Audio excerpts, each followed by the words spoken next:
현재 미국의 코로나 사태 재확산이 심각한 상황에 있는데요. 이런 부분들이 경제 지표에도 영향을 미쳤죠. 네, 그렇습니다. 그러니까 코로나 사태가 조금 주춤했을 때 미국의 신규 실업수당 청구 건수, 그러니까 실직자 숫자가 좀 줄어드는 그런 모습을 나타냈었거든요. 그런데 10월 첫째 주 이후 처음으로 신규 실업수당 청구 건수가 늘어났습니다. 그러니까 지난주 신규 실업수당 청구 건수를 보면은 3만 1,000건이 늘어나가지고 74만 2천 건인 걸로 이렇게 발표가 됐습니다. 네. 당초 시장에서 어느 정도 예상을 했었는가 하면 70만 건 정도를 예상을 했었거든요. 그러니까 아무래도 이 부분에서 좀 심각하게 받아들이고 있다 이렇게 보시면 될 것 같습니다. 네. 역시 코로나 사태가 재확산되니까 음식점이나 술집 이런 데서 영업 제한 조치가 많이 내려졌지 않습니까? 그렇습니다. 그래서 결국은 직장을 잃은 사람이 많은 걸로 이렇게 추정이 되고 있습니다. 월스트리트 저널 같은 경우에는 결국 그 코로나 재확산세가 미국 경제 회복을 억누르고 있다 이렇게 표현을 하고 있습니다. 네. 그런 평가가 있는데도 미국 증시 소폭 올랐죠? 네, 그렇습니다. 그러니까 지금 현재 미국 증시에 상존하고 있는 호재는 백신, 네. 그리고 악재는 코로나 재확산 이렇게 보시면 되는데 어제 같은 경우에는 또 하나 기대할 만한 게 있었습니다. 뭔가 하면은 추가 경기 부양 대책에 대해서 민주당하고 공화당이 협상을 개시할 것이다. 네. 다시 시작할 것이다. 하는데 합의했다라는 그런 소식이 전해졌습니다. 그래가지고 주가가 처음에는 하락 출발했다가 오름세로 네. 돌아서는 그런 모습을 나타냈습니다. 다우 지수는 0.15% 올랐고요. 네. S&P 500 지수는 0.39% 그리고 나스닥 지수는 0.87% 올랐습니다.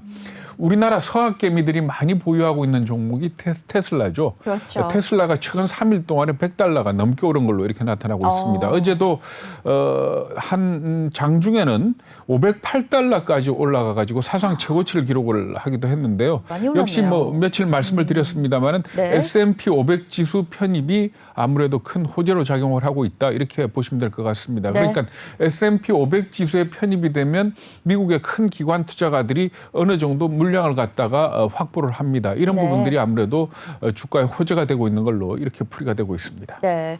반면에 국제 유가는 조금 내려갔죠? 네, 그렇습니다. 그러니까 국제 유가는 서부 텍사스 중진류를 기준으로 보면은 연속해서 3일 올랐지 않습니까? 그렇습니다. 그러니까 조정받을 때가 됐다 이렇게 보시면 되는데 네. 일단 이유는 코로나 재확산이다 이렇게들 설명을 하고 있습니다. 서부 텍사스 중진류는 0.2%가 떨어졌습니다. 8센트 아주 조금 떨어져서 $41 74센트를 기록을 했고요. 브렌트유는 0.32%가 떨어졌습니다. 네. 국제 금값은 0.7% 하락한 $1,861 50센트를 기록을 했습니다. 네.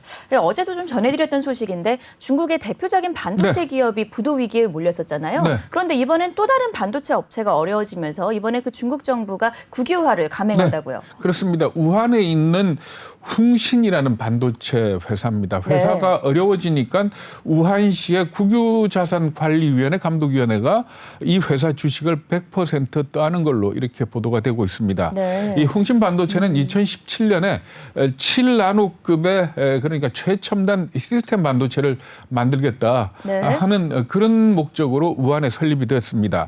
지금까지 한 22조 원 정도가 투자가 됐는데 네. 공장만 일부 완공이 됐고 생산은 아직 제대로 이루어지지 못하고 있는 걸로 이렇게 알려지고 있습니다. 그러니까 아무래도 코로나 사태 영향을 좀 받았을 것 같고요. 그리고 네. 또 우한 쪽에 그 집중 호국이 있었지 않습니까? 그렇습니다. 이런 것들 해가지고 좀 힘든 것 아니냐 이렇게들 분석을 하고 있습니다. 네.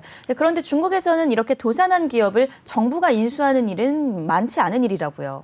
아니요. 그러니까 많은 건가요? 이런 부분 그러니까 최근에 네. 화웨이가 중저가 스마트폰 브랜드 아느라고 있었거든요. 네. 이걸 갖다 팔았는데 누구한테 팔았는가 하면 선전시가 보유하고 있는 국유 기업에 팔았습니다. 그러니까 결국은 어떻게 본다면은 네. 결국 국유기업이 됐다 이렇게 보시면 되는 건데 화웨이 입장에서는 미국의 제재 때문에 부품 공급이 어려워지니까 결국은 정부의 직접 관리로 넘겼다 이렇게 보시면 됩니다. 네. 그리고 어제 말씀드린 그 칭화유니 같은 경우에도 네.